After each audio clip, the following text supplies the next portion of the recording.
Getting back to Ruth. Last time we looked at Ruth 3 and found out what it was that Naomi was really suggesting to Ruth, and what it was that Ruth really did when she went to see Boaz in the night.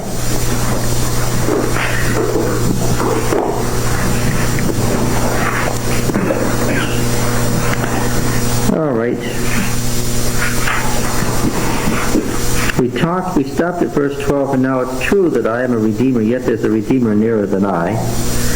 And we spent much of the time then investigating what is a redeemer. We ended up in the second Isaiah, who expands the concept of redeemer almost to the point of Christian understanding of redeemer. Getting back to Ruth, lodge here for the night, she says in verse 13. Using a very different verb that is quite distinct from sexual connotations. That means what you do when you go to an inn and hire a room, what you do when you're a guest in someone's guest room. Lodge here for the night, and in the morning, if he will do the part of the Redeemer for you, well, let him do it, but if he's not willing to do the part of the next of the kin, terrible translation RSV, then as Yahweh lives, I will redeem. So spend the night until the morning. We looked at Leviticus 25 at length. That was an important class. Anybody who wasn't here, try to get the tape of that class. It was a very important class. So she lay at his feet until the morning, feet here in quotes, but arose before one could recognize another.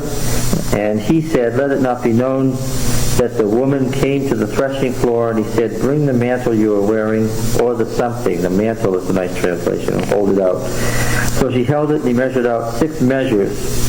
Notice measures, because it was 6 of something. We don't know what it was. No measure comes to mind that would make it fit. Laid it on her, then she went into the city. And when she came to her mother-in-law, she said, how to you? Typical Hebrew greeting. She told her all that the man had done for her, saying, these 6 measures he gave me, and said, you must not go back empty-handed to your mother-in-law. She replied, sit, my daughter, until you learn how the matter will fall out, for the man will not rest, but will settle the matter today. Now Boaz went up to the gate and sat down there. This sitting here is in judgment, of course. We talked about the role at the gate, sitting at the gate. The gate is the seat of judgment. Behold, the Redeemer of whom Boaz had spoken came by. So Boaz said, turn aside, so-and-so, literally. Sit down here. And he turned aside and sat down. He took 10 men of the elders of the city and said, sit down here. So they sat down. Then he said to them, no, 10 of the elders of the city, not the 10 elders. There are many more than 10. How many should there be? 7. He said to the next of kin, Naomi, who has come back from the country of Moab, is selling the parcel of land which belonged to our kinsman, our brother Elimelech. It says literally, our brother Elimelech. Brother meaning no more than kinsman, probably. So I thought I would tell you of it and say, buy it in the presence of those sitting here, in the presence of the elders of my people. If you will redeem it, redeem it. But if you will not tell me, that I may know, for there's no one beside me and you to redeem it, I come after you. Here's a little conundrum in the story. Whence comes Boaz's knowledge of a parcel of land with which to hook the Redeemer? We haven't heard that Naomi, who was destitute, had any land.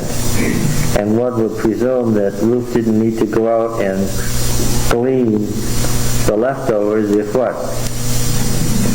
Well, the land was fallow. Would the land have been fallow? Good question. Maybe she owned it but nobody worked it. Is that how it was done? That is emphatically not how it was done. If you deserted your land, back to Ezra again. Maybe the Sabbath school lessons are fortuitous after all. The folk who came back from Babylon were not greeted with open arms by the people who were already there. Now wait a minute, I thought there weren't any people there. What? How did there get to be people there? Well, not everybody went to Babylon in the first place. They didn't? Not everybody. I mean, a lot of the poor people stayed. No, you don't mean that, do you? I thought the Babylonians killed everybody except for those unfortunate enough to be taken captive. They took the important people. They took the important people.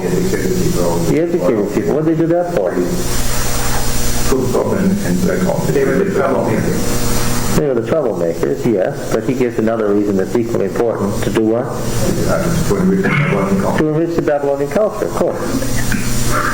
And what did they do with everybody else, except those unfortunate enough to have gotten themselves killed? Nothing there. Why was Gedaliah, well, no, not defend for themselves. Why was Gedaliah appointed governor? You were here a moment ago when I was telling him this same story. Why was Gedaliah appointed governor? Because what? Well, he probably wanted to have some control over the people that were left and to have some means of collecting taxes from the people and getting not only taxes but some help with feeding those that he took back. He had absorbed it as part of the empire. Most of the people of Judah were still alive. Get this. Most of the people of Judah were still alive. And what happened to the property of those who were either dead or deported? Yes, it was worked by those who were left behind. This is why they had to establish their genealogies under the chronicler, which is why you have genealogies. Because when they got back from Babylon and said, this is my land, I want it, what did they find? Fallow land? No, what did they find? We can assume they found land that had still been tilled. We don't even have to assume. We have to read Ezra and Nehemiah. What do we find? They found land that was well worked and folks who didn't want to leave it. So there was quite a warfare going on internally. It's part of the big problem. Yes. Now, they were gone for 70 years. Would the current population enlarge enough to make up for those that were taken captive so that they could get enough people to work the land? That just because you give one guy 100 acres doesn't mean that he can farm 100 acres. That's right. With a cow and one plow. He can only farm so much. So there was some land that could not be farmed until they had enough population to Yes, farm it. that's right. Now stop and think about it, since we're having fun with the Sabbath school lesson Well, here. 70 years, yeah. About every 13 years you would get a new generation. That's right. So you could get 5 generations, maybe In that time, in that yes. period of time. Would Now- still be enough, though, to farm all the land that was left vacant. Well, let's ask some questions. If you were a poor person and folks were either dead or deported, and you lived, let's choose a site. Let's choose Tekoa on the northern edge of the Judean desert, south of Bethlehem. And your land is kind of arable, but it's also kind of tough land to work. Now, the folks around the Bethlehem area, because it was an important place, have been taken and deported, and those who weren't deported are dead. What would you do? So what do we find when we find at the end of the exile? How big is Judah? Well, it turns out that the Negev, the southern desert of Judah, has been given over to the former Edomites. They're no longer Jewish population there. It's an Edomite population. The land in the Judean desert along the Dead Sea and south is not worked. Judah doesn't extend north, very far north from Jerusalem. It doesn't extend very far to the coastal plain. So what has happened? The land that's been taken over is what? It's the good land, of course. So the poor people on the fringes moved in to take over the good land. The countries on the fringe moved in to take over the poor land. That's exactly what happened. So really the country sort of shrunk. It did. That's exactly what happened. Thank you for that concise, scholarly explanation of the social conditions at the time of Ezra. It's well done.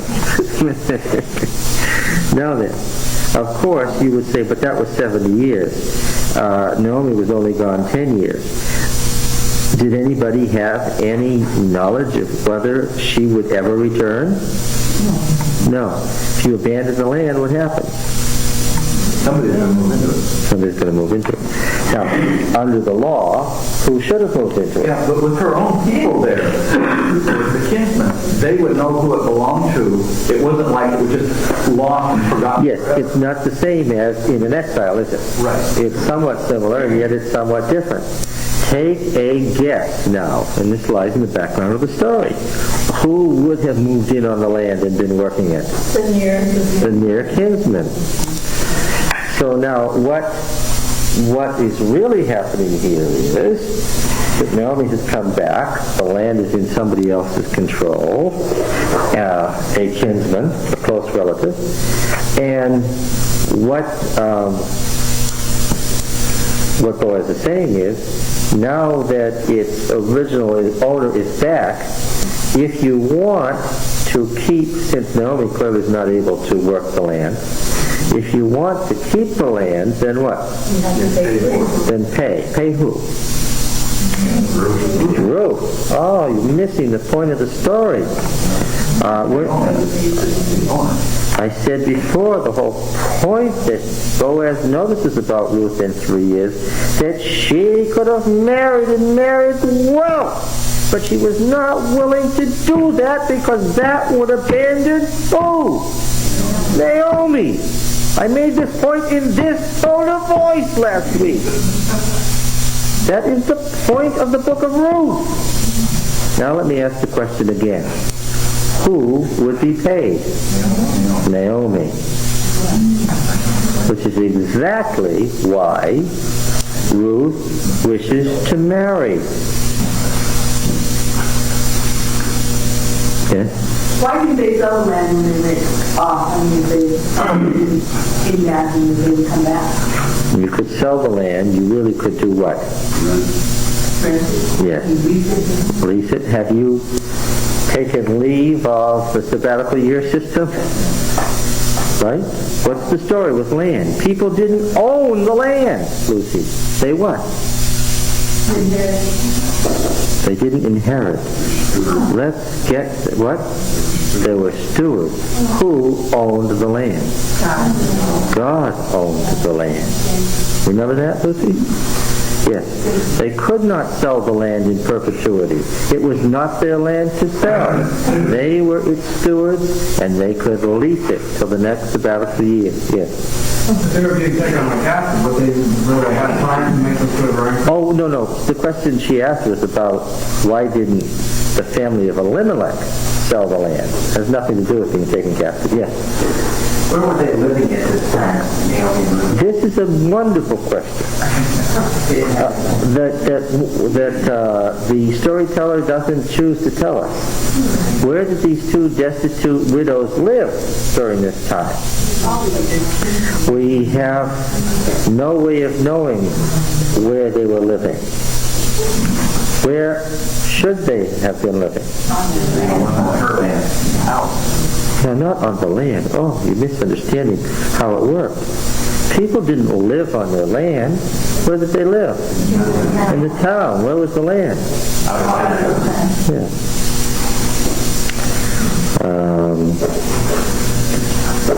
So let me ask the question again. Where should they have been living? Yes. Which is surely the implication of the story.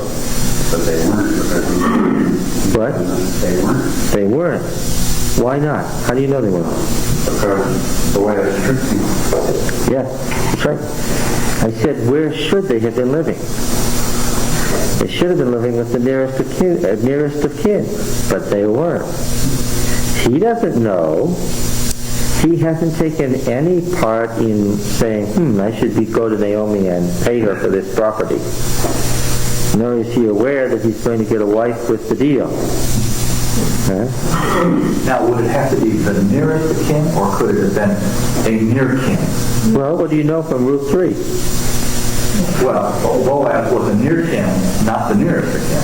So it was done in an order, we find out.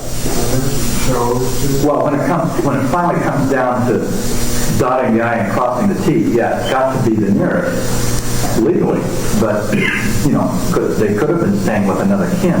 Yes. Yes. She says he's one of our redeemers when Ruth first meets Boaz, indicating that there was a circle of redeemers. Where are they living? They're living with one of the redeemers. Could they have been staying with one of Naomi's? Someone on Naomi's side, surely. Surely. Because the woman would probably be more apt to feel better about going back to her side. Yes, and that's why she says in Ruth 1, go back to your mother's house. Yeah. But that's how she pictures herself, as going back to her mother's house. All right, so here he comes. Naomi, who has come back to the country of Moab, is selling the parcel of land which belonged to our kinsman Elimelech. So I thought I would tell you of it, which is a nice, discreet, pleasant way of saying you now have a duty. Get off Naomi's land or pay her for it. How much does he owe her? 10 years. 10 years worth of crop. There you go. Exactly. Would it be 10 years of crop or some portion thereof as though it were rented? Just like when you go out and rent land. When I worked in California on a farm, we would go in and work somebody else's land for a share. Yes, it may have been a certain percentage of 10 years of crops because you want to make profit. But not 10 years worth of crop. Yeah, otherwise you'd make no profit at all. Yeah. But it's based on, to be more precise, it's based on 10 years of crops. I'm not going to get by you today, am I?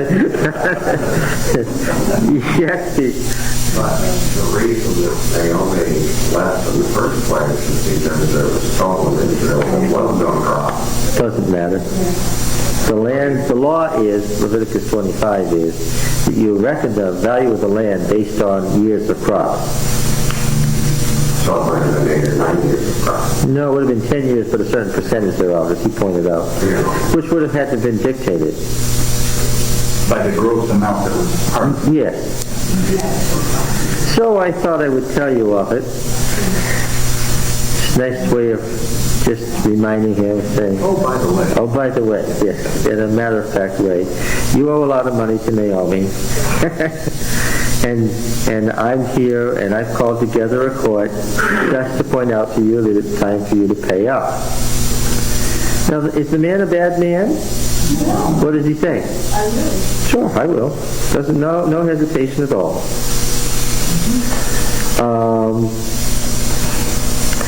So by in the presence of those sitting here and in the presence of the elders of my people, if you redeem it, redeem. If not, tell me so that I may know, for there's no one beside you to redeem it, and I come after you. So he's overstating the case and saying that there's no one after you to redeem it, because then this is a Hebrew word that means absolutely no one else. It's overstating the case, because what does he immediately say? There's absolutely no one else but you to do this, except for me. And Naomi has already told Ruth he's one of our circle of redeemers. So what is there really? Huh? There are others. There's others after Boaz. So what is he doing with this?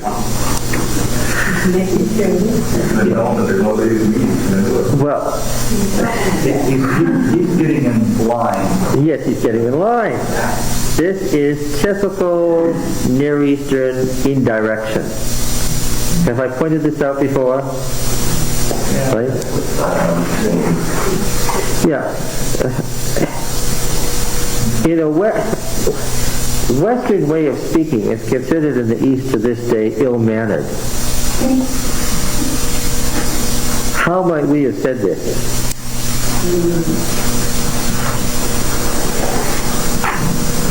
Oh, you took over Naomi's land, she's back. You owe her money, you know.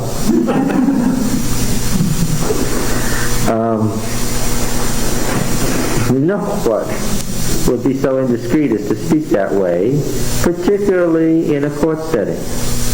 We talked about this when we talked about Job 1, right? Yeah. Yahweh doesn't really say what he means to the Satan, nor does the Satan really say what he means back. Nobody would be so indiscreet. Okay, so the man says, I'll redeem it. Then Boaz said, the day you buy the field from the hand of Naomi, which clearly is intended to be right now, you are also buying Ruth the Moabitess, the widow of the dead, in order to restore the name of the dead to his inheritance. He ties the two together, and here again he's being somewhat tongue-in-cheek, because both duties must be performed by the nearest kinsman or passed off to the next, but he's tied them together in a way that aren't necessarily identical, but he's made them identical. What's he saying? If you're getting the profit from the land, then what? If you're going to get the profit from the land, then what? Then you're going to raise up the heirs for the missing heirs. That literally means raise up, doesn't it? Yes, it does. Not just father, you gotta raise. That's right. He's going to get her in some portion of his house. He's going to get children running around that... Now, whose children are they? Are they his or Elimelech's? Why would he marry Huh? Naomi. Actually, the problem that Boaz is posing is that they're everyone. That's the problem with the kingdom. Well, but by genealogy, whose children are they? Are they so-and-so's children, or are they Elimelech and his dead son's children? He takes them in. They're Elimelech and son. They're both, aren't they? Well, the whole point is they'd have to be at least Elimelech, Yeah. right? So, because the point is to raise up an heir to his household. But all the practice of levirate marriage indicates that they were also legally No, the kingdom. the kinsmen. Well, what does that tell you? If he can't do it because he's afraid that it's going to mess up his inheritance lines, what does it tell you? He's concerned that his already existing heirs would be unhappy with what? Additional heirs to divide property with. So I ask again, from what we can gather, and we have a number of examples, is the child to be born so-and-so's child? Or... Yes. Now, here's something else that I was just looking at. This Boaz was kind of sneaky here. He says, on the day you buy the land from Naomi and from Ruth, the Moabitess, you acquire the dead man's widow, kind of implying that you have to marry Naomi, is the way I would look at this sentence now. So he's saying, you really have to marry Naomi, not Ruth. It is... I talked about this last week.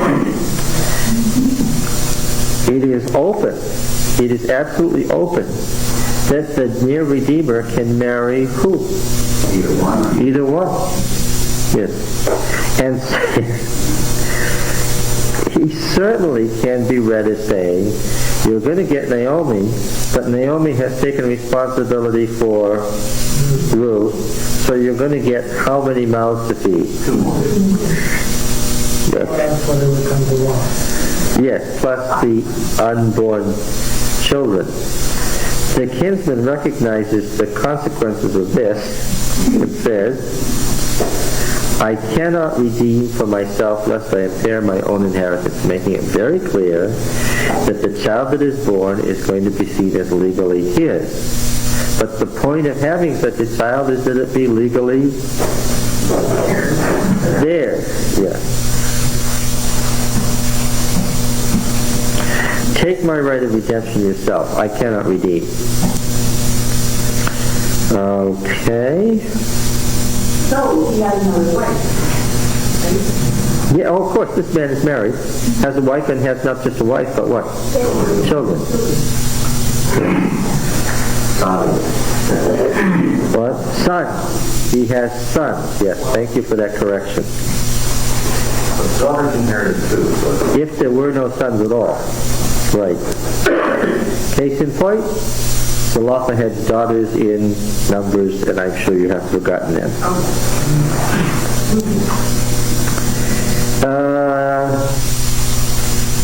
Perez, Genesis 38, was whose son? I said Perez and Judah. And legally he's reckoned as Judah's son. In all the following chronologies, all the way into the Gospel. Yeah. So, the Redeemer in the Levirate marriage is also legally bound by this child too. So there's a double inheritance for the child of the Levirate marriage, which makes the child of the Levirate marriage get a special position, right? Now this was the custom in former times in Israel, giving us a hint, the author giving himself away for a moment, or herself. Where are we? Time? Huh? Beyond what time? Be much more specific than that. Beyond what time? Beyond the judges. Why? What the author or authoress is explaining is a change in legal custom. When did a change in legal custom come about? With the rise of monarchy. Yeah. So, date?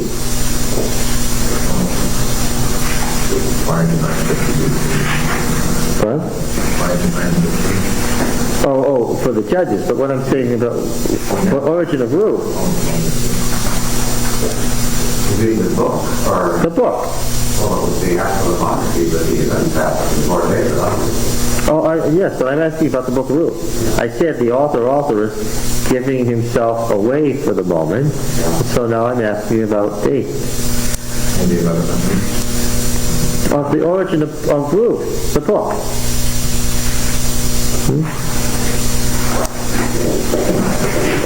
Sometimes there's a monarchy. Or around 1 Oh, way down then? Way down in the time of the late monarchy? during the time of David. Right. Everything would be during David's monarchy. Why do you say during David's monarchy? Well, because this story sort of tells the origin of David into David's life. Does it tell the origin of David, this story? Yeah, it's very end. Last verse, 23. Well, earlier than that. Pete just made an assumption that you shouldn't have made. What did you just sort of do all of a sudden? Yes, that's right. Yeah. Verse 17. 18 on, yes. Well, and in verse 17. A son has been born to Naomi. Now you have to assume the naming, they named him Obed, the father of Jesse, the father of David, that's the end of the story. So, are we in Saul's reign? No. No. Where are we? It's mid-monarchy. David probably tending for later. Late time of David, when the significance of David would dawn on everybody? Yes. Okay. But not later than David. Why? Doesn't mention that David's genealogy or something. Yes, right. And there's something else that's much more significant. Now, this was the custom in former times in Israel. What's Israel here? The entire nation. It's the entire monarchy. What country are we in? Where are we? What locale is this? Judah. And here Judah is called what? Israel. No question when this is. Very clear. Did you catch it? When is it? This is one time and one time only. What is it? It's not Saul, and it's not Solomon. Yeah. Now this was the custom in former times in Israel, Judah being seen as Israel. And when this author writes, I said this author giving himself away. When this author writes, Bethlehem is part of what? That's part of it. Is part of Israel. There's only one time that could be. Concerning redeeming and exchanging. To confirm a transaction, the one drew off his sandal gave it to another. Well, that's good, because that tells us that dates the law in Leviticus for us. Because what happens in Leviticus when you're redeeming or not redeeming when there's a levirate marriage? If you don't wish to raise up a child, what do? You take off the shoe. Gives us a date for the law of Leviticus.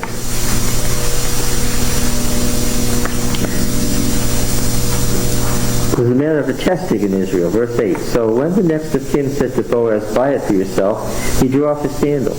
Then Boaz said to the elders of all the people, you are witnesses this day. We see this phrase very often, you are witnesses. We're going to see this in court scenes all over the place. You are witnesses this day that I have bought from the hand of Naomi all that belonged to Elimelech, and all that belonged to Chilion and Machlon, and also Ruth the Moabitess, the widow of Machlon, I have bought to be my wife, to perpetuate the name of the dead in his inheritance, that the name of the dead may not be cut off from among his brethren and from the gate of his native place. You are witnesses this day, making it clear that he means a double inheritance. Then all the people who were at the gate and the elders said, we are witnesses. Then comes this elaborate blessing. May Yahweh make the woman who is coming into your house like Rachel and Leah, who together built up the house of Israel. May you prosper in Ephrathah and become renowned in Bethlehem. And may your house be like the house of Perez who Tamar bore to Judah. I told you that Genesis 38 stood in the back of Ruth all along. And this makes it explicit, what I told you, that Genesis 38 is one of the foundation pieces of Ruth. May your house be like the house of Perez, whom Tamar bore to Judah, because of the children that Yahweh will give you by this young woman. All right. Now, the Levirate marriage, and the other kinsman was concerned about his own estate. Why wouldn't they do that? Only concern he took Ruth and Naomi in and raised up children. Why wouldn't they set it up so that it only affected the land that he acquired from Naomi, and not mix in his own land that would mess up his current family and the offspring as far as the inheritance? This is a good question, because unlike the Western mind that where we could live by legal fiction, they wouldn't live by just legal fiction. The biological reality affected them. In their minds, although this was really the child of the dead, what else was it really? So that they wouldn't live. See, Romans would have had no trouble with this at all. But the Hebrews had great trouble with it. They couldn't have just a legal status and let it go at that. If he was really the biological son of so-and-so, then what? He was going to inherit with so-and-so's sons, because that's what he was. It's a good question. Typical example of the Hebrew mind, isn't it? But I was thinking,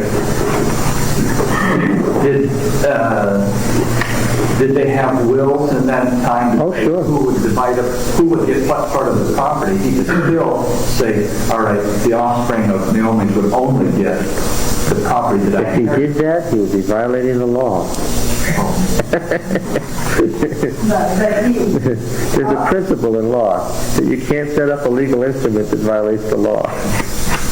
but also, there would be problems with jealousy probably as the children grew up. And this guy, I think, was really being smart, because he's trying to avoid a problem. Yes, he absolutely was trying to avoid a problem. But isn't this a little simpler than that? I mean, to avoid the fragmentation of land, which was the way the original law was written, the land was not divided, the estate wasn't divided among the heirs, it was inherited by the heir. And with allowance made for the others, but not very much. Right. So unless this child of the dead was also his oldest child, it probably wouldn't be a problem. He wouldn't have gotten a great amount.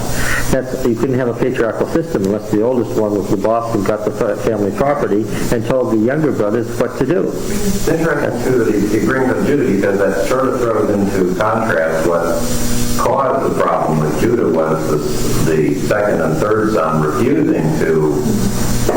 Well, yeah, you're right. But Judah refusing to let the second and third son. Yeah, sort of. Yeah, of course, the nearest Redeemer is not in major trouble anyway, because the way Boaz has phrased it has already made it clear that what? If you feel the slightest concern about this, what? I'm right here to what? Alleviate you of any problem this may cause you. Because if there's no one else to do it, the nearest kinsman is trapped. He must. That's right. He's stuck with it. He doesn't have an option. The reason he has an option is what? Boaz has presented it in the light of, you have an option. Otherwise, he would have had to do it. Period. Was white vexed in that? Boaz doesn't have a wife. Nothing is clearer in the book than that. Maybe that's why we don't hear much of the other kinsmen up until now. He was trying to avoid having to go in and do his duty. Oh, I'm sure. It's easy to avoid a duty that's going to cause you problems if nobody's bringing it up. Yes. Okay, so now, of course, the implication here is, of this blessing is, now, everything's working well, everything is fine in the story up to this point, but what still has to happen? All of this is fruitless, literally, unless what? Yes, unless we have the child. So Boaz took Ruth, and she became his wife. Well, that's an interesting circumlocution. He went into her, and Yahweh gave her conception. She bore a son. Then the women said to Naomi, remember the women that she spat at when she got back about how bitter she was? Blessed be Yahweh who has not left you this day without next of kin, and may his name be renowned in Israel. He shall be to you a restorer of life. The word being nefesh, a restorer of life or soul or whatever gives life pleasantness, and a nourisher of your old age. That is a nourisher of your old age. For your daughter-in-law who loves you, who is more to you than 7 sons, is born him. Then Naomi took the child and laid him in her bosom, and she became his nurse. And the women of the neighborhood gave him a name, saying, a son has been born to Naomi. They named him Oved, meaning?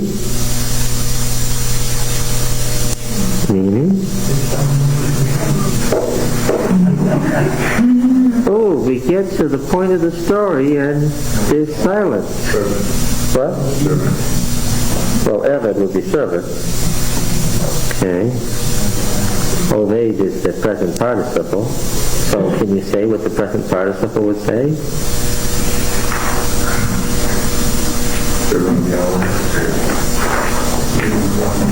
Present participle. Are we all lost on our grammar here?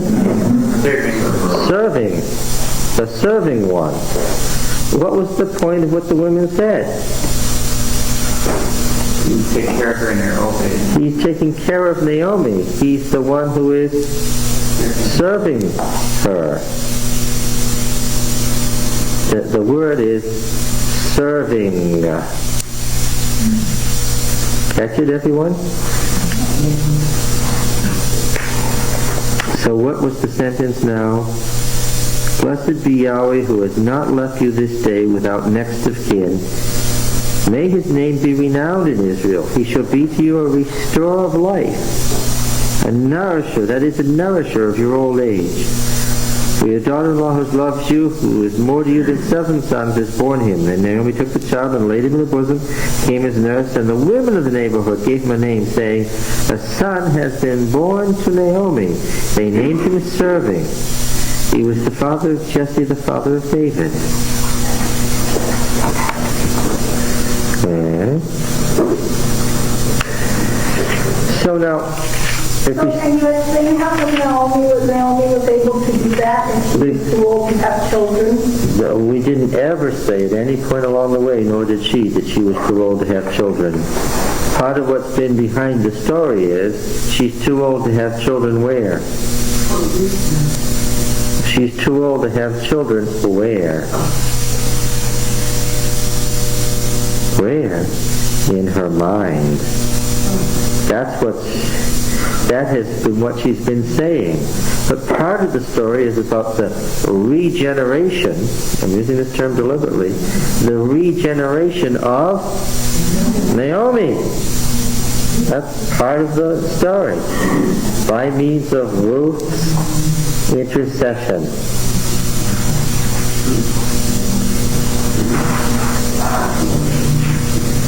Would this story have been written had David not been the king? Does this not add some, glorification to his past? Oh, sure. Absolutely. That this distinguished woman, this woman who's the very example of what it means to be a woman of trial, a woman of life, what it means to be a woman of integrity is in the line, sure, that she saves her mother-in-law and the family of the dead. Because as you have gone through this narrative, that the way it was written, the reasons for it being written, stuff almost seems surrealistic to the actual fact, and the fact that it points to David at the very end kind of, builds on his past to make his position as king that much more, what's the word I'm looking for? Feasible or, legitimate. So this is written for the Spring Festival. This is clearly, isn't it, a Passover story. Its setting is the spring from Passover, the Feast of Weeks.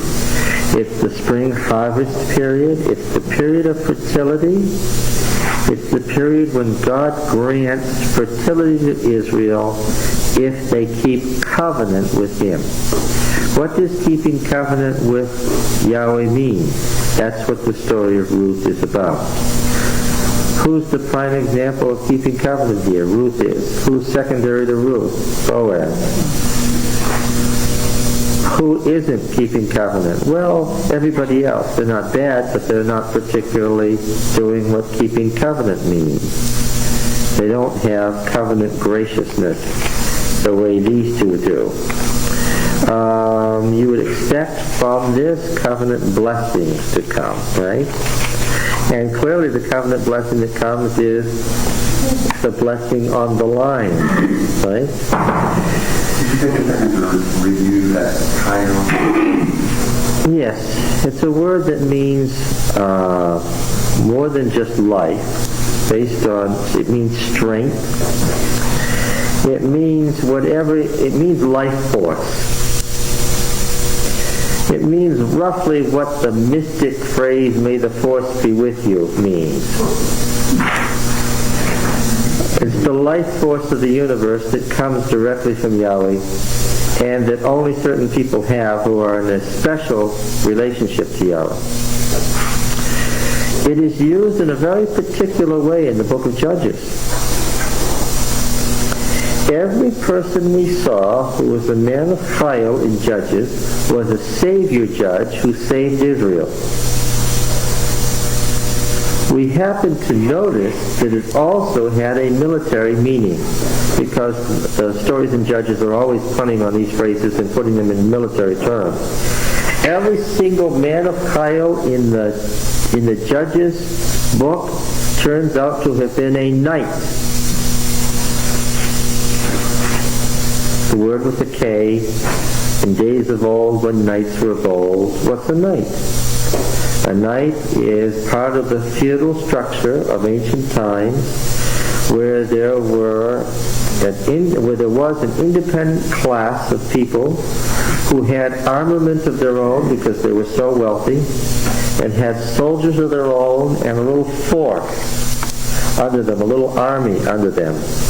And these feudal barons, or what we would love to call warlords today, using current parlance, these warlords controlled local areas. They were often clan chieftains or tribal chieftains. The trouble in Somalia is that there are warring tribes. The trouble in South Africa. Trouble in West Africa. It's the trouble everywhere in Africa. They still have a tribal system. Tribes still mean something there. Right? This is what's blank in the American news media. They don't get it. Why? Because Americans don't live by tribes. No. What? Oh, no. Those tribes are American Indian tribes. That's a subculture. The American culture doesn't live by tribes.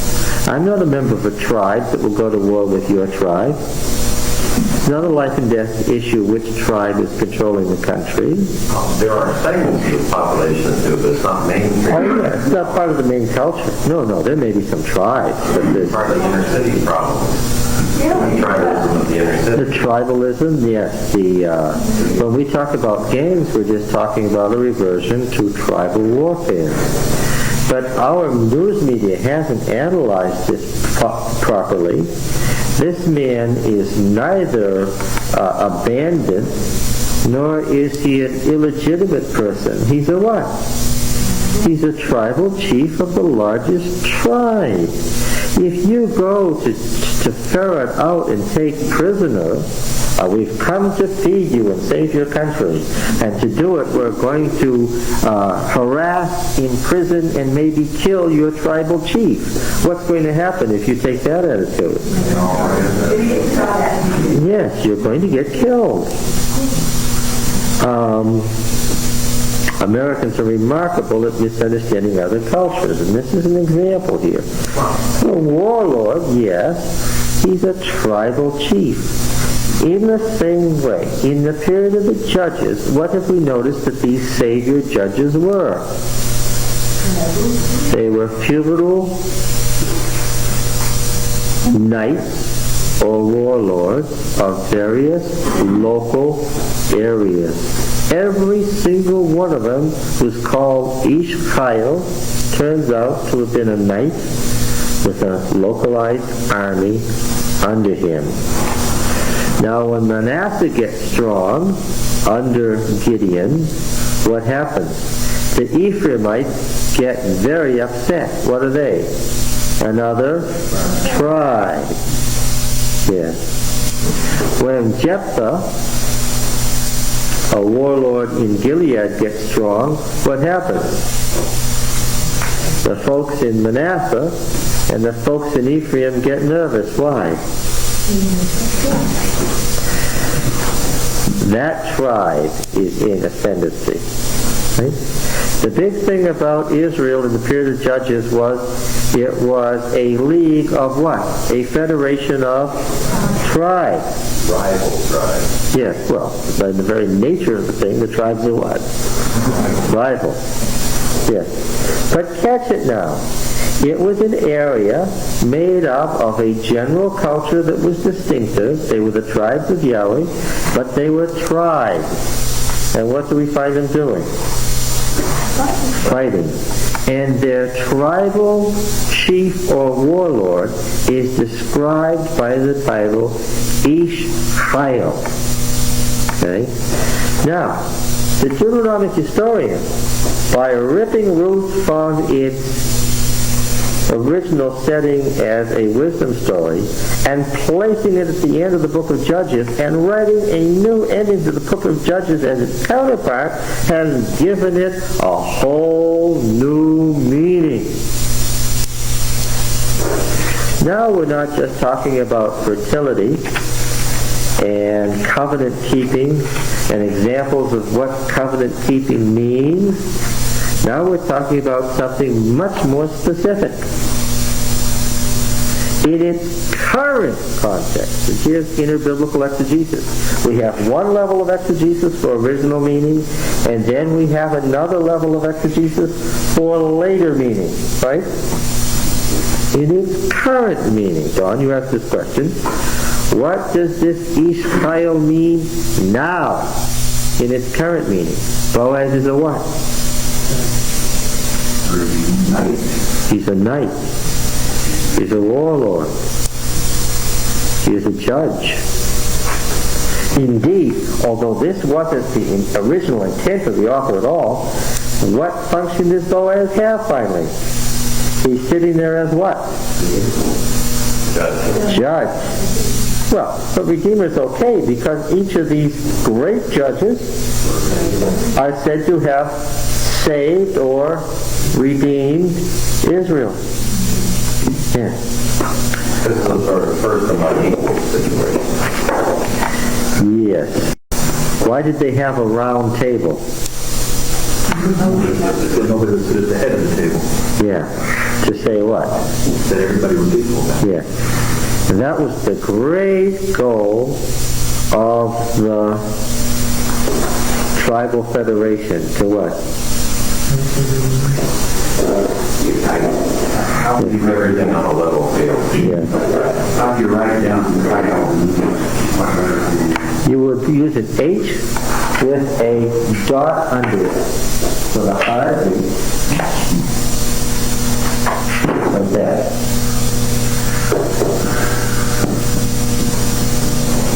Okay? All right. Don, I invested $1.39 in a polyester tie. I know you have a blue face. Yes, I tell you. I'm going the whole way On the video, it's going to be much higher quality. Yes. Now,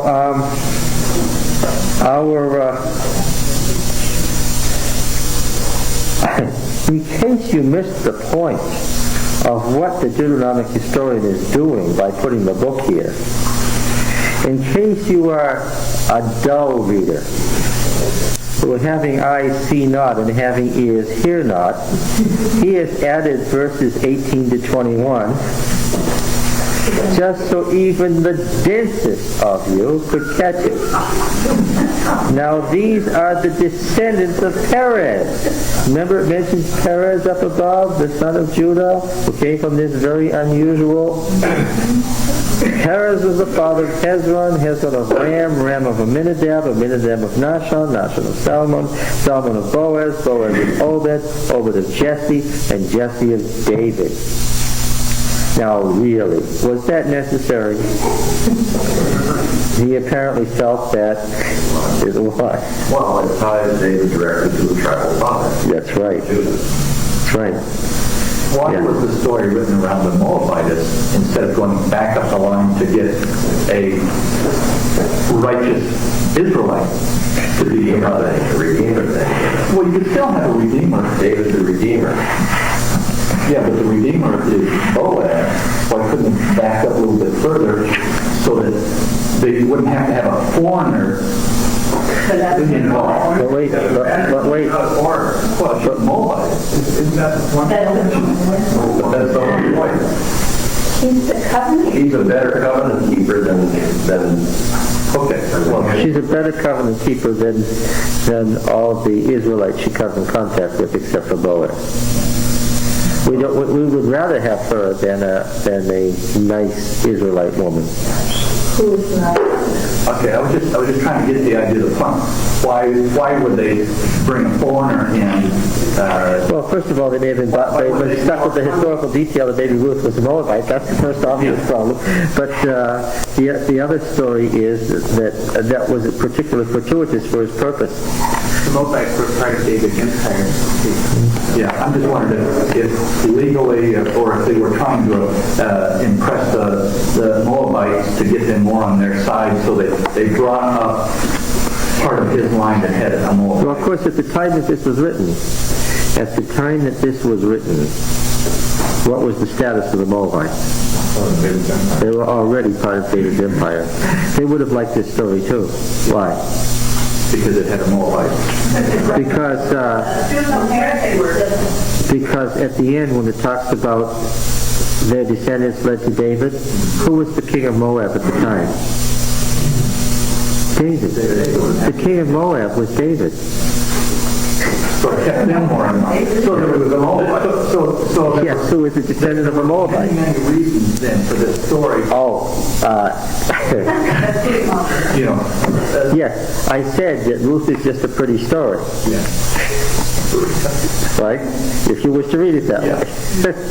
But I also said that nothing was written in ancient times just for it to be a pretty story. It's the beginning, too, of getting to the Deuteronomy's real point, which is it doesn't matter if you're a Jew. What matters is if you keep the covenant, and if you don't, you're going to get blown away. Yeah, that's No exactly. matter who you are. I look at that as a nation. All right.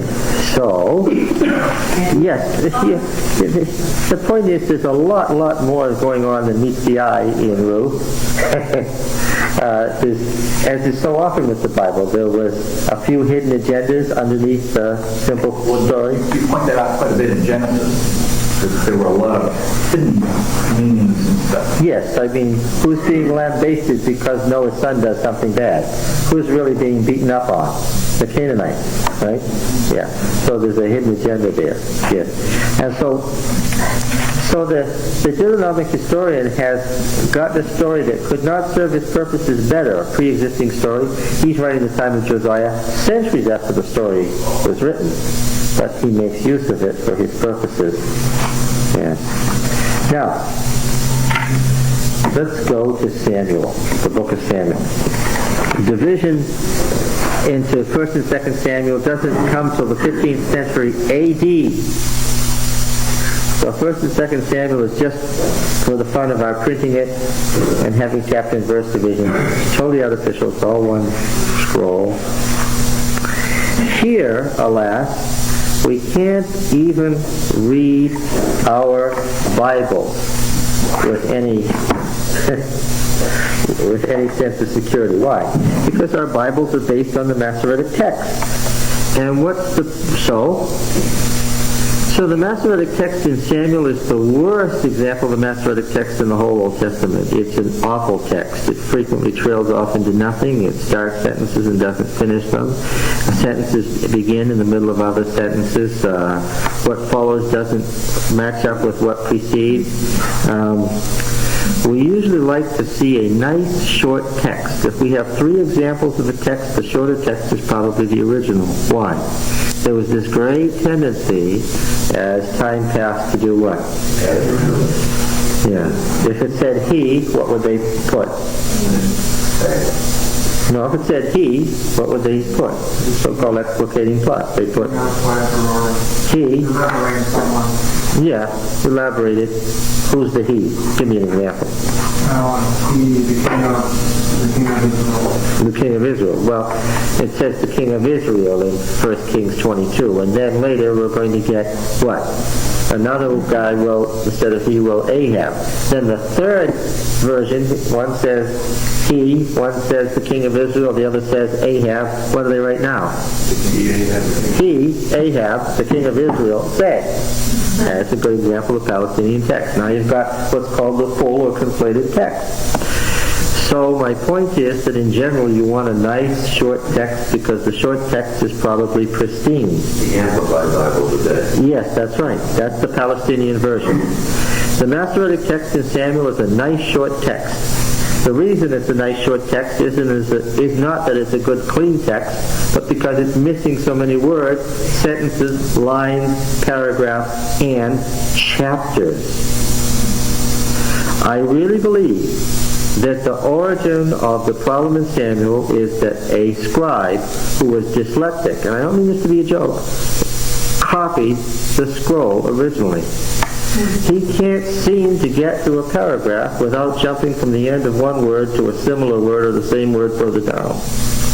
It's barely intelligible. What that means is our English Bibles, based on the Masoretic text, are using various editions of the Septuagint from various centuries and various other witnesses and making guesses as it goes along, and sometimes where there's nothing in the Masoretic text and it's missed a whole lot of words, they just skip the words thinking, well, it's not that important, we're adhering to the Masoretic text. So I'm frequently going to be using the commentaries and adding words, sentences, paragraphs, and sometimes much longer than paragraphs. Take note when I'm reading. Your Bible is missing things. Now, do you know who the Huguenots were? The French Protestants of the 16th century. It was a Huguenot scholar back in the 1500s who figured out that the Masoretic text doesn't say anything frequently and is an incomplete text, and who compared the various copies of the Septuagint editions and began to first make corrections to the text to try to figure out what Samuel actually says. Work's been going on ever since then. Back in the late 19th century, about 125 years ago, Julius Wellhausen produced a text of the book of Samuel based on the various editions of the Septuagint that were then available to try to give a picture of what the Hebrew text must have been prior to the dislocation and mess that we find in the Masoretic text. This is the same Wellhausen who we beat upon the side of the head for coming up with the idea of J, E, P, and D. Yeah. Now then,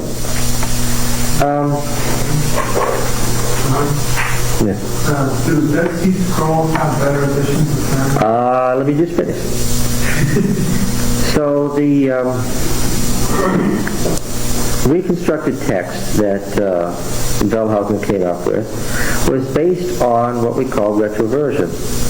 It was an attempt to take the Greek words and figure out what Hebrew words must be translated, and to try to come up with Hebrew words, and Wellhausen began to notice patterns and began to say, I see, the reason for the errors here in the Masoretic text is because the words were probably as follows, and the person confused this word with that word, or jumped from this word to that word, and he could begin to explain how the corrupt Masoretic text came into existence. He could actually create patterns based on the Greek text that explains the mess in the Hebrew text.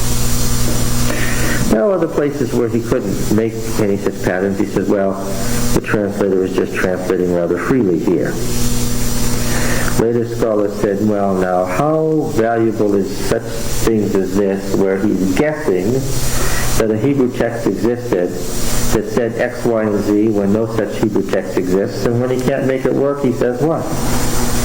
He says, well, it must be because of the way they translated. Well, if when you have problems you say it must be the way they translated, then maybe whenever they came to a problem that made no sense in the Hebrew text, what did they do? Maybe they just translated it and made up some words and fit it all in, and that's why it is the way it is in the various Greek translations. Now, the various Greek translations, there's no such thing as the Septuagint. I misled you. I lied. I didn't tell you the truth. I told you that this here is the standard way of summarizing the word Septuagint. And what did I tell you the Septuagint was? What? The 70, based on the old myth, the old legend that the Greek translation was made by 70 elders in 70 days and 70 cells. It was all very wonderful. But when I said the Septuagint, I lied. There isn't any such thing as the Septuagint. There are lots of Greek translations of the Old Testament. And whatever you have there, I don't know what it is, but it's not worth the paper it's printed on. Because what? What are there really? There are Greek translations, and when we compare them one with another, what do we discover? None of them are what? No two are exactly the same in any book. Oh, no, there's something to give you pause and give you an ulcer. No two are exactly the same in any book. When we say the Masoretic text, we mean a group of Hebrew scrolls that exhibit more or less the same characteristics. When we say the Palestinian text, we mean a group of texts that exhibit more or less the same characteristics. But when we get down to scroll by scroll, what do we find out? There aren't any two that read the same. Yes? So how many Septuagint's do you know about? Well, three. Three major families of the Septuagint. The Old Greek, the Proto-Lucianic, and the Lucianic, if you want to be technical. But I don't want to go into it that deeply. Otherwise, we'll have to teach text criticism here. But we can't avoid saying this when we come to Samuel. And we can't teach text criticism unless you first learn Hebrew, Greek, and Aramaic. And probably some Latin, too. Now, so we can go to the Old Latin and compare it. The point being that we have to search around when we come to Samuel to find out what's going on.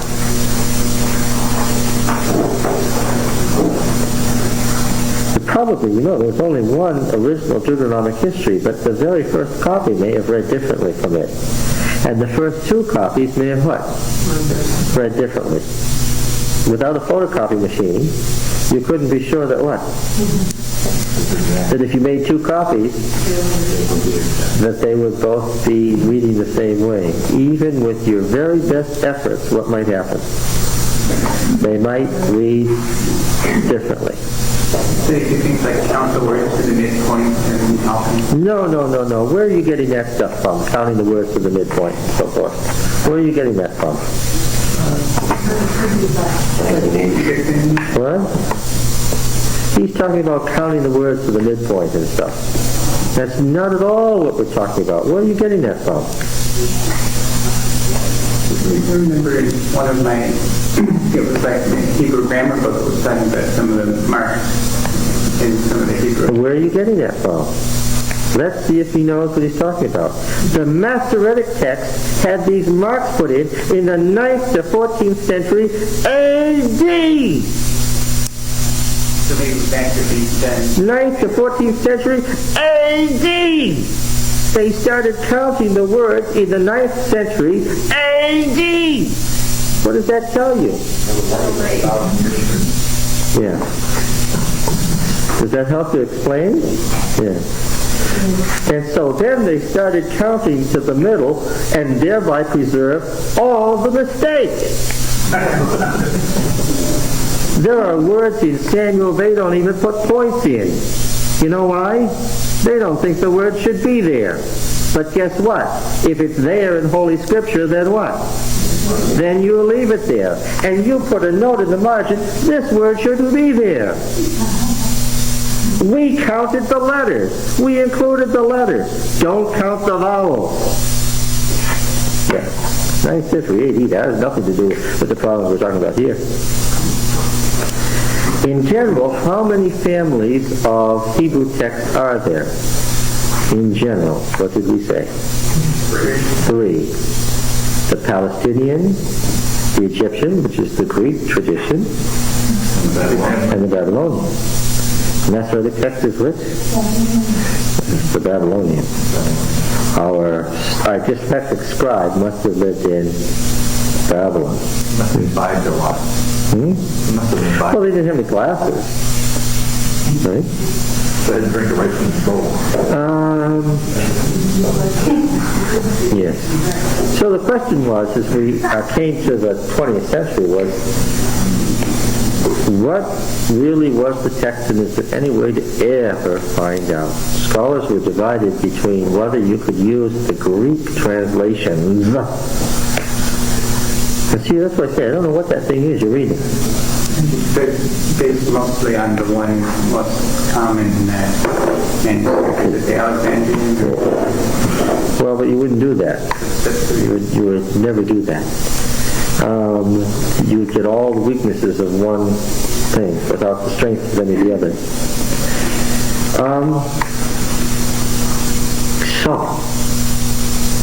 Cave 4 in Qumran was uncovered in 1952, and between 1952 and 1954 came 4Q Samuel A and 4Q Samuel B. 4Q Samuel A is from about 50 BC. 50 BC. But 4Q Samuel B is about 250 BC. Now that's an old manuscript.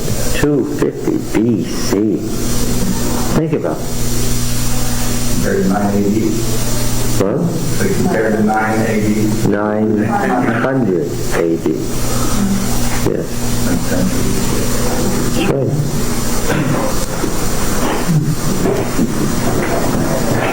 1,011, 1,200 years older. Think of it. What did they find, Roy? What did they find? Well, they noticed quotations of the Greek text in the Church Fathers and quotations in Josephus and Philo and others that, some of them followed the Old Greek, some of them followed the Proto-Lucanic, some of them followed the Lucanic, but they seem to be familiar with a series of texts that differed from the Masoretic text, that's for sure, even when they were quoting directly. Yeah. They found 4Q Samuel A and 4Q Samuel B represented a tradition that was close to the Palestinian and the Old Greek. The oldest Greek translations came from the early Old Palestinian before it was as deeply conflated as it came later. So what did that tell them about Wellhausen's work of saying we can rely on the Septuagint as we compare the Septuagint to itself within itself? If we can arrive at a valid Septuagint text, we can arrive at something that tells us what the Hebrew Vorlage was. They discovered that what? Yes, that was just exactly right. Today in our Hebrew Bibles, we still have notes that take us all the way back to our Huguenot scholar of the 15th century and scholars leading forward from there, telling us what their various reconstructions were, because they turn out to be frequently absolutely correct. I wanted to tell you, when you see a page of Samuel with all those critical notes at the bottom, this much Hebrew text with all this much down here, what does that tell you? They had some problems with the text. How's this text doing? Not very well. Yeah, this is chapter 2. This is the Song of Hannah. Look at this down here. What does this mess tell you? That the song, and so it's a problem passage. What happens is we turn page after... Yeah. It is a very, very bad text indeed. So where's the Revised Standard Version and all that? Well, you should know the answer to that. What are all English Bibles? What are all English Bibles? Without exception. You know this. So there's no mess up. What are all English Bibles? What are they based on? That's the Masoretic text. So is the Anchor Bible now straightened out? And now, let's look at, for instance, 1 Samuel. I'm looking at the RSV, the 1 Samuel 2 and 3. And what do I notice here? I notice a lot of footnotes. Greek and the Targum read this, the Hebrew says, did I reveal? Or a treat was scorned, the Greek says, the Hebrew says, kikek. This is what the Greek reads, the Hebrew says, yor. This is what the Greek says, the Hebrew says, die as men. This is what the Greek says, C3:10. The Hebrew says, the Lord called Samuel, and so forth. What does that tell you? All the way through, what's the RSV doing? It's saying we can't even make sentences out of these passages without what? We're reading the Masoretic text, but what? We can't even make a sentence to translate without what? Using the Greek. We can't even get sentences in these passages without reverting to the Greek. That tells you how bad the Masoretic text is. They couldn't even make a translation frequently out of it. Well, that's what we've been talking about. So now then, all right. So we're going to keep that constantly in mind. Now, no, not that lucky. No, in fact, 4Q Samuel B is one of the worst conditions. It's got giant missing passages. So what that means is, where we have 4Q Samuel A and 4Q Samuel B and some fragments, we can straighten it out. But guess what? The majority of the book is still what? It's still retroversion from Greek and guesswork. As Christ says, the worms feasted on Holy Writ. Yeah. Okay, now, there's something going on here. Who put together Samuel in its current form? We have to pause here to remind ourselves, because it's going to have so much to do with what's going on in Samuel. Who put Samuel together and when? The Deuteronomists. When? Josiah's time? Yes. He's using pre-existing material, isn't he? We noticed that in the Judges, he just kept the Judges' stories as they were, and he imposed his framework at the end and the beginning of the stories. And when there weren't stories, or he wanted to comment on them, he'd make bridges and he'd make new stories, as he did with Samson, right? And then he wrote a whole new ending and a whole new beginning. But he left the stories as they were. Why did we say that? Because they were stories from the north, we said. They had the Deuteronomic viewpoint already, and he didn't have to do much to them. Okay. Now in Samuel, we can find discrete elements. And we can see how he revised them. For instance, there's the ark narrative. It's a story unto itself. It begins once upon a time, and it ends, and they all lived happily ever after. And in between there is the story of the ark. And we can compare it to other capture of the gods stories in ancient literature. Because capture of the gods stories were very, very important. And because of what the ark narrative says, we can date it. We can date it to within 10 years of its origin. We can say where the author was living when he wrote it. And we can also say how and why the Deuteronomists living in Josiah's time changed it. We can find the discrete elements of the so-called career of Saul story and how the Deuteronomist has used it for good or ill and why he has changed it. So now we have to operate on multiple levels of exegesis. And the most significant, of course, is going to be the famous history of David's rise. The history of David's rise will be one of the great elements in how he puts together Samuel. Now, warning. I told you that in order to make his book of Judges, our Deuteronomist broke up the old Savior book from North Israel that had saviors of Israel, and Israel always meant the Northern League, right? And he split off certain Northern League Savior judges, broke them right off of his book, cut them out of the story, and put them elsewhere. Who did he break out of the Savior Judges book and put here? Samuel. Samuel, you say, because I told you about Samuel. Anyone else? You said that with your voice descending, like that was the end of the story. Samuel. Saul. If you say Saul, what are you saying? That Saul was once considered in North Israel a what? A judge who did what? Who saved Israel? If we were living in the Northern Kingdom, how would we look on Saul? Hero. As a hero, you say. Who had what?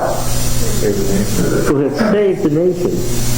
The very words are used that Saul saved Israel. But I thought Saul was that insane king whom the Spirit of the Lord left. Wasn't always that way. That's what you thought. He wasn't always that way, you say. Some might say what? He was never that way.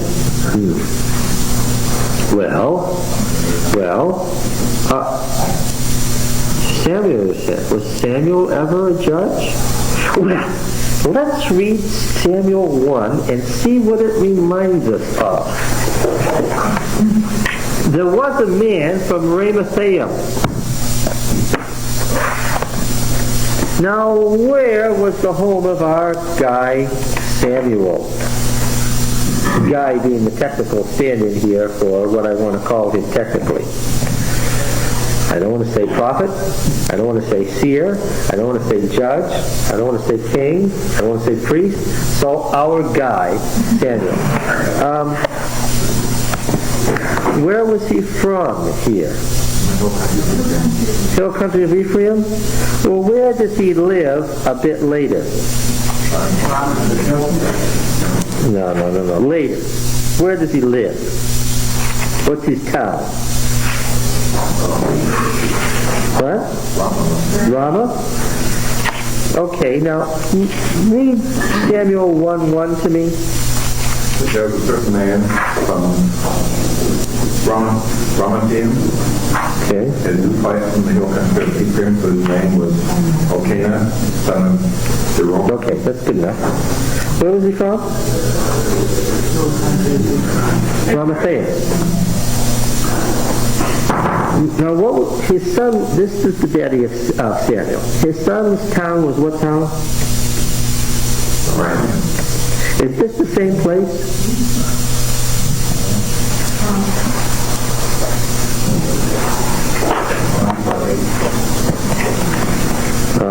This is going to...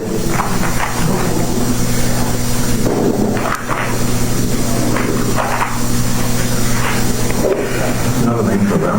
It's another name for Ramah? According to the note in the NIV?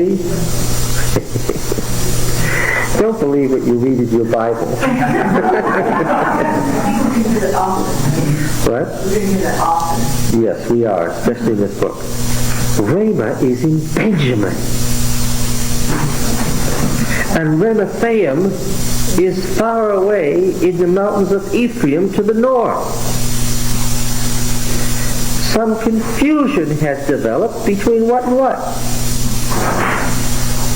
Between what and what?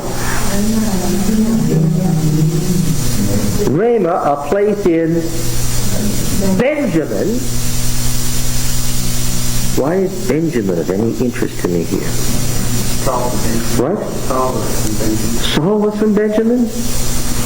Why do I care about Saul in Samuel 1? This is a story about Samuel's birth. And Ramathaim in the hill country of Ephraim. Oh boy.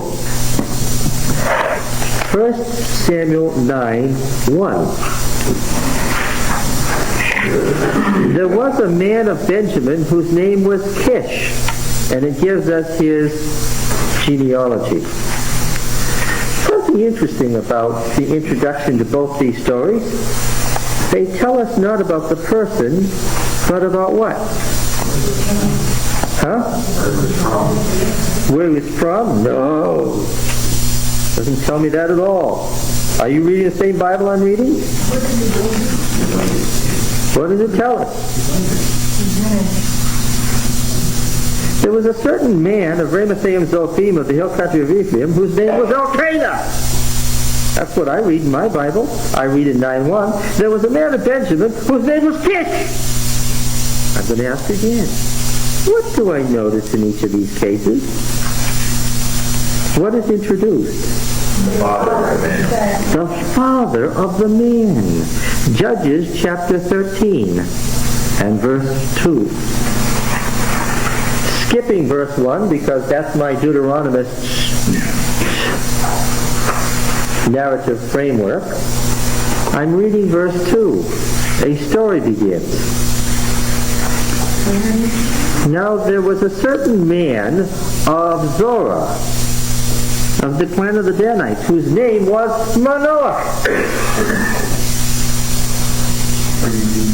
I'm reading Judges 13 and verse 2. In each of these cases, what do I notice? In these cases and these cases only, what do I notice?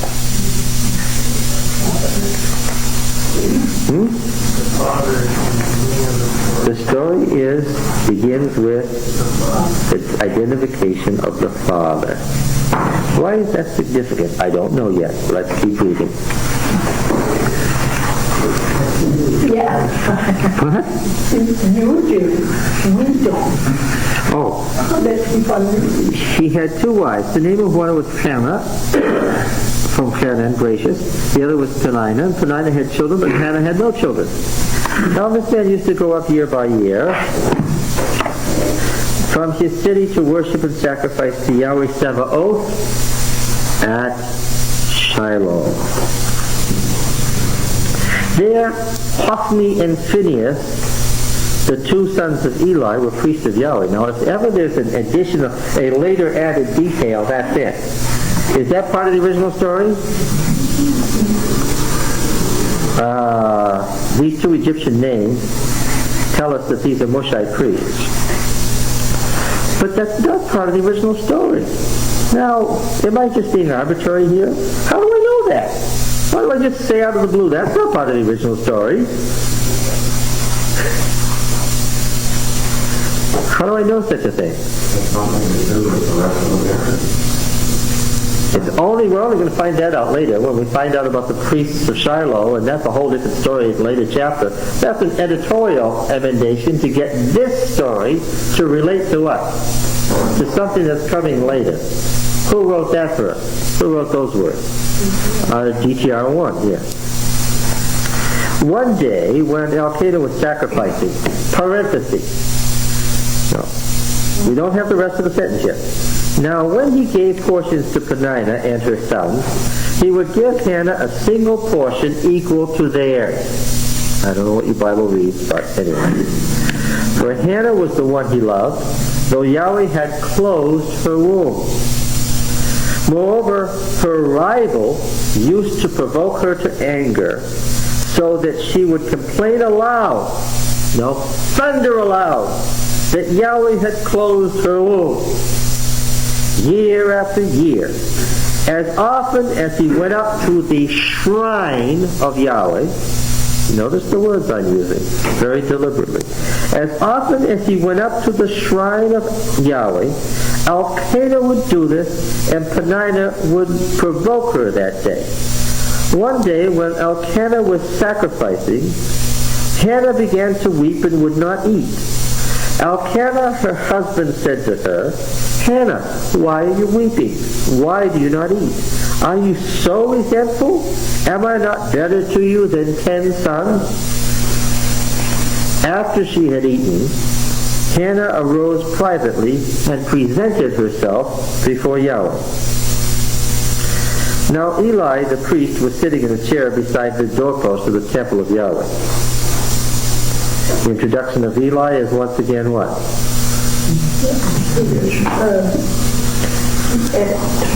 And are any of these details important to this story? Would we need them to make this story complete? No. From the bitterness of her heart she invoked Yahweh, weeping greatly, and made the following vow. Now in poetry. 12 and 13 stresses. O Yahweh Sabaoth, if you will take notice of your maidservant's affliction, if you will remember me and forget not your maidservant, if you will grant your maidservant offspring, then I shall set before him all the days of his life. Wine or strong drink he will not drink, and no razor shall touch his head. If you're missing words, write them in. As she continued to pray before Yahweh. Now, what does this make this promised child? A Nazarite. It's unfortunate that our dyslexic scribe missed so incredibly important a detail. What does this make us think of? Samson. And the Samson story of a promised child who was going to be a Nazarite before birth.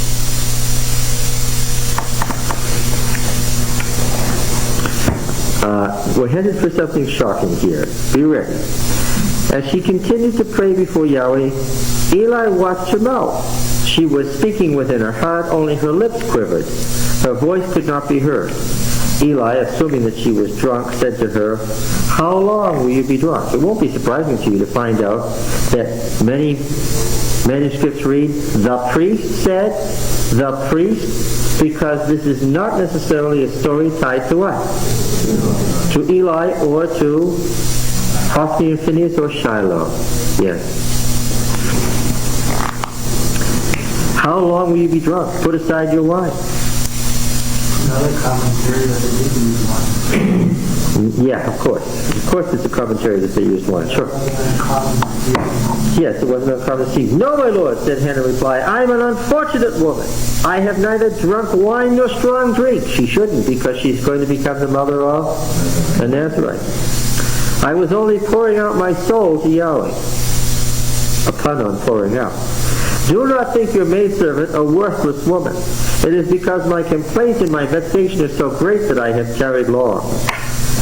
"Go in peace," replied Eli, "and may the God of Israel grant the request you have made of him." See that word request in verse 17?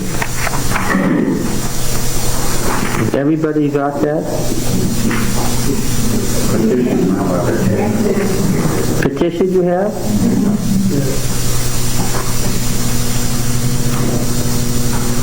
Do you see that word in 17, Richard? Is there anybody else who has any Hebrew here?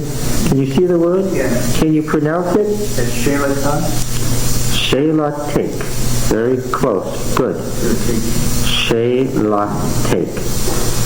It's a noun built on the verb to ask, to request, to petition, also to dedicate. These are the multiple meanings of the verb. Now you know that every Hebrew verb has a theoretical triliteral root, right? Can you say what the three consonants should be of the root? Well, it'd be Shemamid and Huh? then No. The take is you feminine.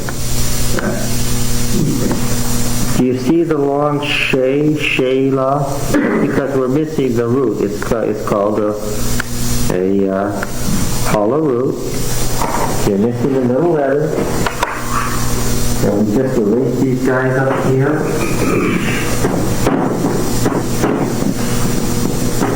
Everybody get what I said about these books? Hmm?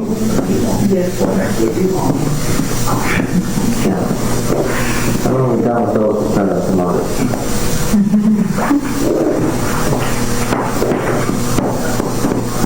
Now, of course, we wouldn't express it this way, but it would be appropriate, you know? Exactly.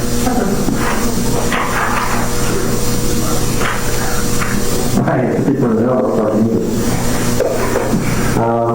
We want to get some birds out,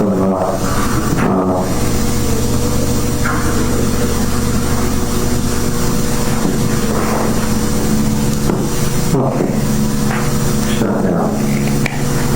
To ask, request, petition, or dedicate.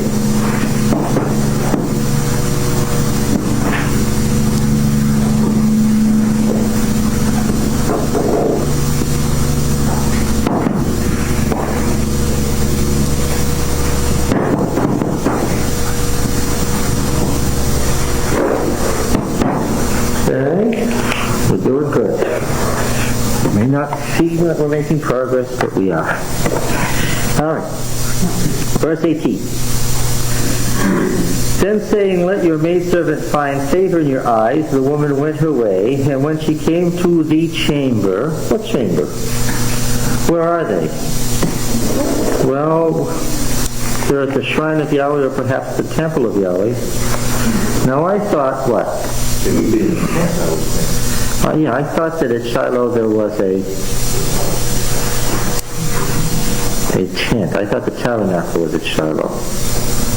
How is it? What do we have here? We have a temple, and this temple contains a chamber that you do what?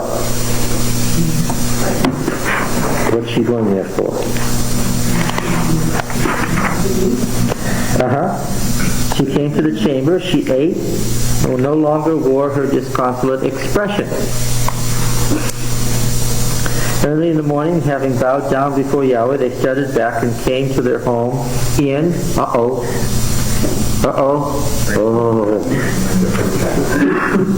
where's their home now? They went from Ramathaim to Ramah, and it appears to be, we don't know yet, but it sure appears to be where? Sure looks like we have suddenly come to Benjamin. Then Elkanah knew Hannah his wife, and Yahweh remembered her. So when a year had passed, Hannah was pregnant and bore a son. She conceived and bore a son. This is a stand, we're familiar with these words, right? She conceived and bore a son. She named him Samuel, because she said, it was from Yahweh that I requested him. Now let's stop on verse 20. Let's stop right there. Richard, I know you've got a Hebrew text in front of you. Yeah.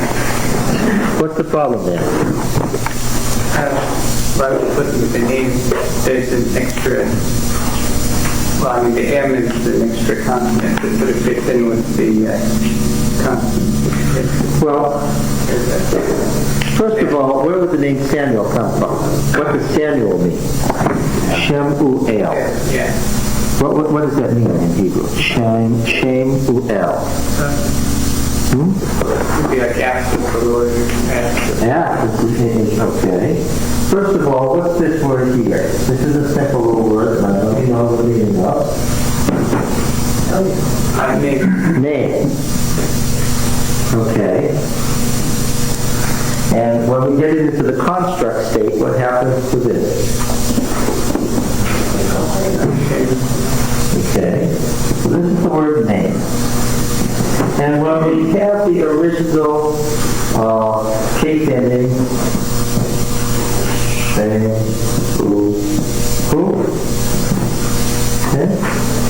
But the original uhu gets, this is the original form, becomes shortened to u. We shorten diphthongs all the time, don't we? We do that in English all the time. And of course, the last part of E, I'm not sure. What? So what does the name mean? His name, you close. This is the word, this is the pronominal ending. His name is God. Now, it doesn't mean the person's name was God. Okay. If we read literally, his name. Notice what I got here? Is God. We had Rule. Remember Moses? What was it? Brother-in-law Rule? His companion is El. Companion with a capital C. Right? Here, his name. Name theology? His name, that is his God, is El. Everybody clear on that? What does the name Samuel mean? Shemuel. Shemuel. What does it mean? What? No. Look up here and see if you can catch what I'm writing. What does the name Shemuel mean?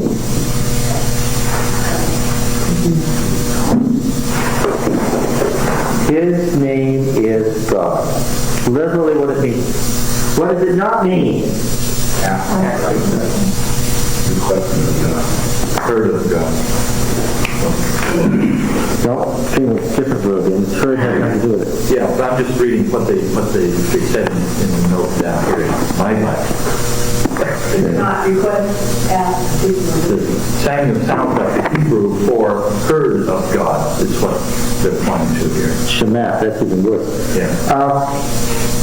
No, because if we ask is a past participle. Okay? Yeah.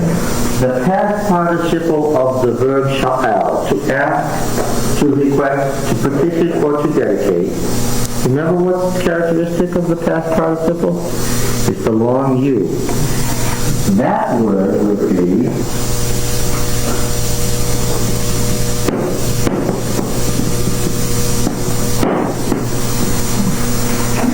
Sha'ul. That word, act of the Lord, would be Sha'ul. Sha'ul El, which becomes united Sha'ul. That word, act of God, Sha'ul, is what name? Saul. This is the name Saul. Let's go back to the text.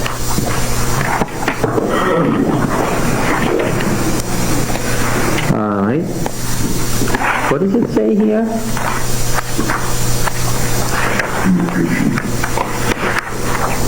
Oh, something that you never... Okay. She named him Shemuel because she said it was from Yahweh that I sha'aled him. Why did they name Isaac Isaac? Because they laughed, right? And Isaac means what? Laughter. What name do you expect in this sentence? Ed, read verse 20 for me as you would expect it to read. And in this time Adam came and bore a son, and his eldest name Shaul, Saul. Because I sha'oled him from Yahweh. I named him Shaul because I sha'oled him from Yahweh. Okay. And when the man Al-Qaeda went up with the rest of his family to make seasonal sacrifice to Yahweh, Hannah did not go, for she said to her husband, I shall stay until the child grows, and when I have weaned him, then he will appear before Yahweh and remain there forever, for I shall present him as a Nazir forever. Al-Qaeda, her husband, told her, do what seems best to you, stay until you've weaned him. May Yahweh confirm what you have said. So the woman stayed to nurse her son until she had weaned him. Then she went up with him to Shiloh when her husband went up to sacrifice to Yahweh at Shiloh with a 3-year-old bull, an ephah of flour, and a skin of wine. And after they had gone before Yahweh, they slaughtered the bull. Hannah took the child to Eli. Pardon me, my lord, she said, as surely as you live, I am the woman who stood here with you praying to Yahweh. It was for this child that I prayed, and Yahweh has granted me the what?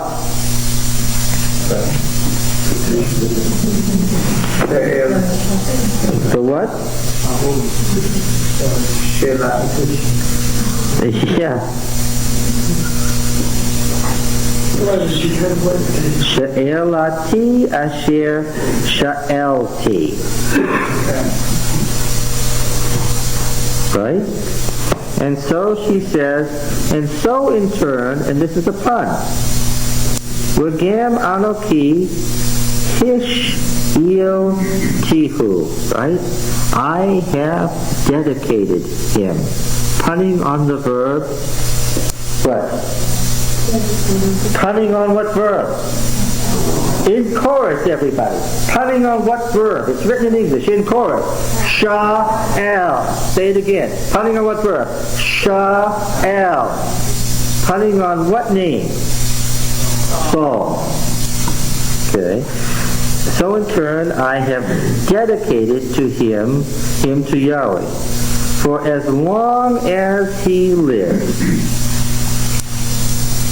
Do you see the rest of the sentence? Richard, could you read it?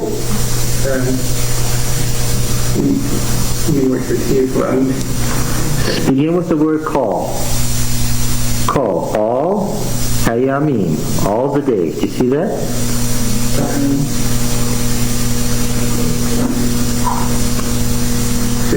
Okay, begin at verse 28. You found it? Okay, read it slowly. We're call all the days.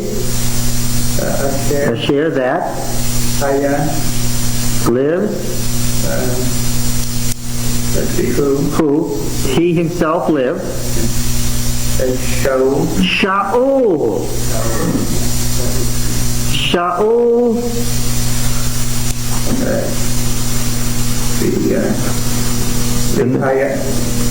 The next one's easy. La to Yahweh.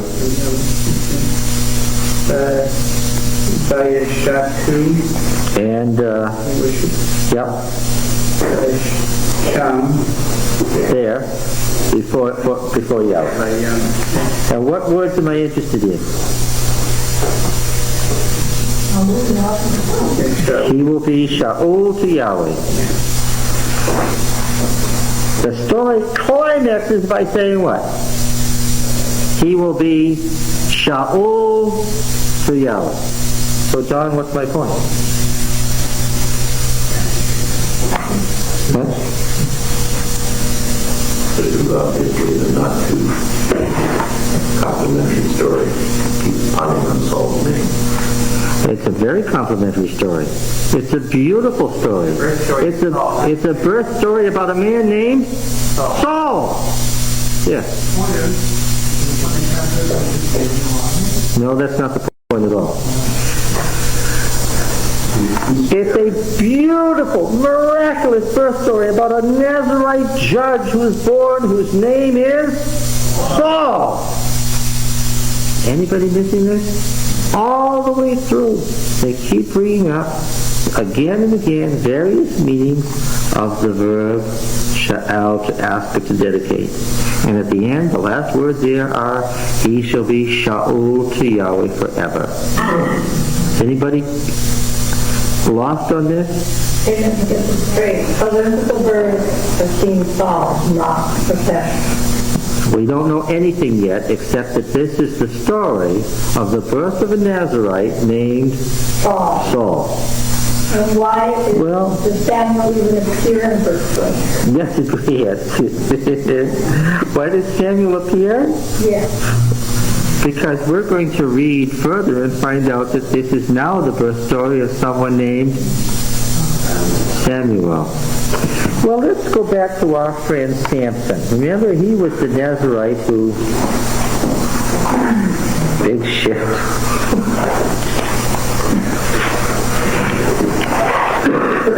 I know. I wish it said Samuel in Hebrew too. It would make it so much easier.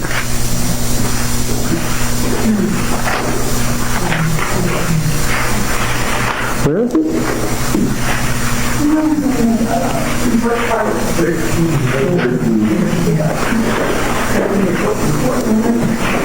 Well, let's see. He he becomes a Nazirite from birth. And let's see, what does he do? He gets born. And it says the boy grew and Yahweh blessed him. We saw that the Spirit of the Lord began to stir within him. So the Spirit of the Lord stirs in him. That's interesting. The Lord was seeking an occasion through him to get at the Philistines. Parents didn't know it. Seeking an occasion against the Philistines. So Samson's career has to do with overcoming what people? The Philistines. And we notice that things happen when the Spirit of the Lord comes on this boy. How do we know that the Spirit of the Lord comes on him? What kinds of things happen?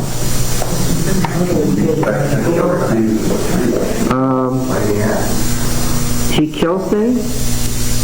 What else does he do?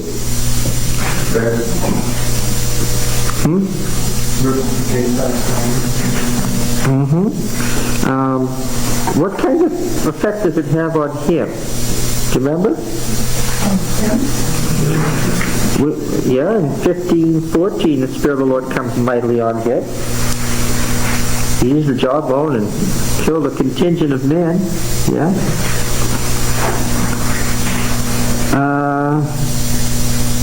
He called on the Lord finally. The Spirit of the Lord came on him. What? He becomes a poet. The Spirit of the Lord comes on him and he sings in poetry. That's right. Make you think of anything?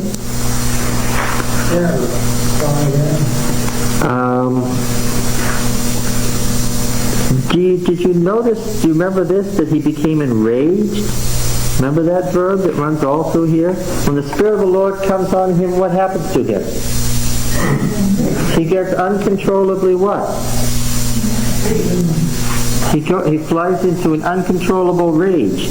And he does things. Just like Saul. What do you mean, just like Saul? Well, yeah, he would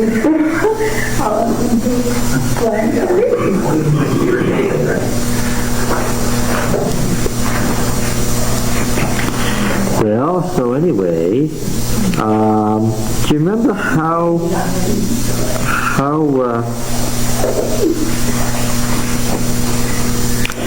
let's look at 1 Samuel 11 and verse 5.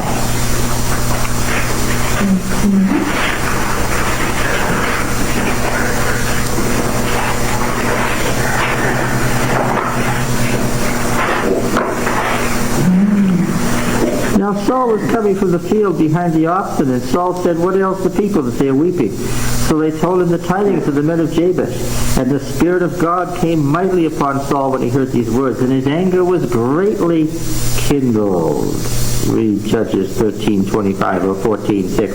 And he took a yoke of oxen and tore them in pieces and sent them throughout the hill country, and so forth. And what does he do? What does he do immediately thereafter? He gathered an army. He gathered an army, and what did he do? He destroyed the Ammonite king and saved Israel. Right?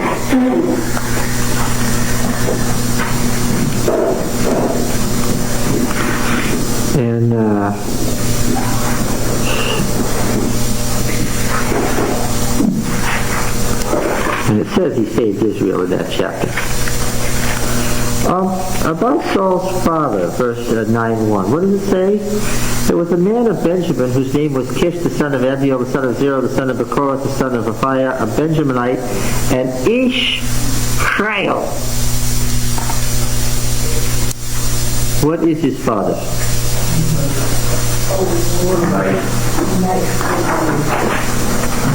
A knight with an army. What did we notice about our man Manoah back in Judges 13? What was he when we looked at him closely? What?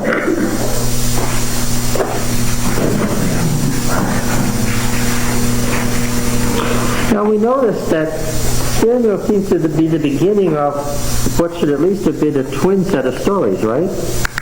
What was the word about Samson? He will begin to deliver Israel from the Philistines, leading us to believe that what? There must somewhere be a matching story of what? Someone who finished delivering Israel from the Philistines, which we find as we read further, Saul is said to have done. I thought he was killed by the Philistines and it wasn't done when he was finished. It says in Samuel that he finished the job. Well, I know it says in another part of Samuel he didn't finish the job, but what point am I making?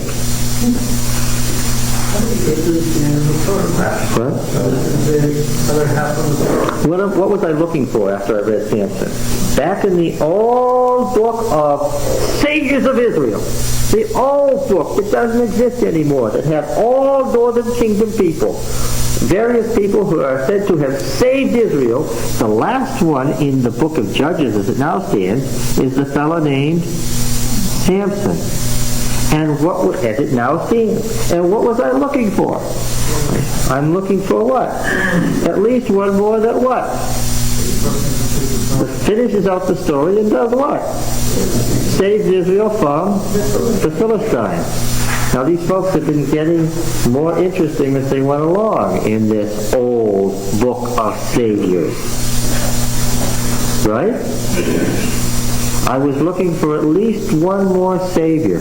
Each of these folks were of what class? Of the warrior class. Each was from a knight family. In each of them, the Spirit of the Lord rushed on him mightily. And in the last and highest one that I still have, Samson, before he's even born, he's what? He's a Nazarite from before his birth. So what am I looking for? I'm looking for another Nazarite who completes the story. Yeah. And without having to do very much digging, I find that person. I have to piece him back together because he's all in little pieces now. He's a little bit here and a little bit there, and he's all torn apart. But who does he turn out to be? A man named Saul, who in this story is nothing more nor less than the last Savior, Judge of Israel. Got it?